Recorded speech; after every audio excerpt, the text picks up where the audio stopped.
শেষ জামানায় মদিনা, এই যে আমাদের মদিনা, এর গুরুত্বটা কমে যাবে।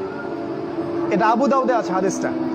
মদিনার গুরুত্ব কমে যাবে, মানুষ মদিনাকে অতটা মূল্যায়ন করবে না। মানে মদিনা থেকে বিশ্বের সবকিছু নিয়ন্ত্রণ করা হবে না। তখন জেরুজালেমের গুরুত্ব বেড়ে যাবে। ওই ইসরায়েল যেটা দখল করে রাখছে ফিলিস্তিনে, ওর গুরুত্ব পৃথিবীতে বেড়ে যাবে। দেখবেন আজকের বিশ্বের সবকিছু ওইখান থেকে নিয়ন্ত্রিত হয়। মিডিয়া বলেন, প্রযুক্তি বলেন, রাজনীতি, অর্থনীতি, সবকিছু ওইখান থেকে। সারা বিশ্বের মূল জায়গাটা এখন জেরুজালেম।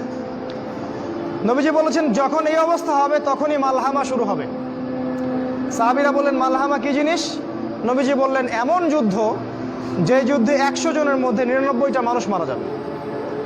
100 জনের মধ্যে 99টা সৈন্য মারা যাবে। এবং এই যুদ্ধটা হবে ইউফ্রেটিস বা ইরাকের ফোরাত নদীর সোনার পাহাড়কে কেন্দ্র করে। এটা সামনে হতে যাচ্ছে। এবং এই যুদ্ধটা হবে 80টা দেশের মধ্যে।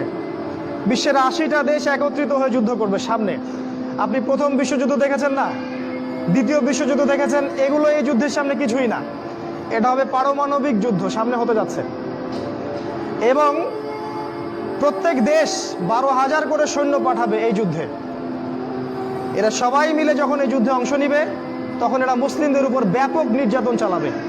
সামনে হতে যাচ্ছে এটা। আগামী 5, 10, 15 বছরের মধ্যে আল্লাহ ভালো জানেন। আল্লাহ ভালো জানেন, আমাদের অনুমান 10 বছরের মধ্যে হতে পারে, 5 বছরের মধ্যে হতে পারে। নবীজি বলেছেন এই সময়, এই যুদ্ধের শেষের দিকে আল্লাহ পাক মুসলিমদের ত্রাণকর্তা হিসেবে একজনকে পাঠাবেন, যার নাম হবে ইমামুল মাহদি, যিনি মদিনা থেকে আসবেন।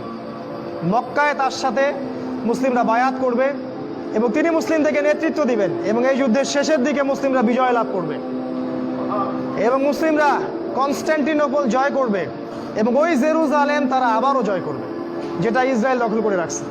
এবং সেই জেরুজালেম থেকে ইসলামী খেলাফত আবারও প্রতিষ্ঠিত হবে। নবীজি বলেছেন একটা কাঁচা বাড়ি, একটা পাকা বাড়ি বাদ থাকবে না যেখানে ইসলামের কালিমা চলে যাবে না। পৃথিবীর জনসংখ্যা কমে আসবে। এখন 800 কোটি দেখছেন, সামনে হয়ে যাবে দেখবেন 200 কোটি, 100 কোটি। 1 ভাগ মানুষ মহামারীতে মারা যাবে, হাদিসে এসেছে।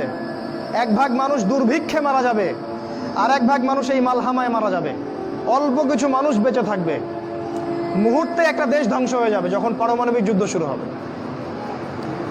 আমরা তো এখনো স্বপ্ন দেখছি 2050, 60, 3000 বছরে, তাই না? দেখেন সামনে কি হয়, অপেক্ষা করতে থাকেন। এরপর খেলাফা কায়েম হবে এবং এই খেলাফতটাকে প্রতিবন্ধকতা সৃষ্টি করবে ইহুদিরা। ইহুদিদের নেতা হিসেবে বের হবে দাজ্জাল এবং এই দাজ্জাল ইহুদিদেরকে নিয়ে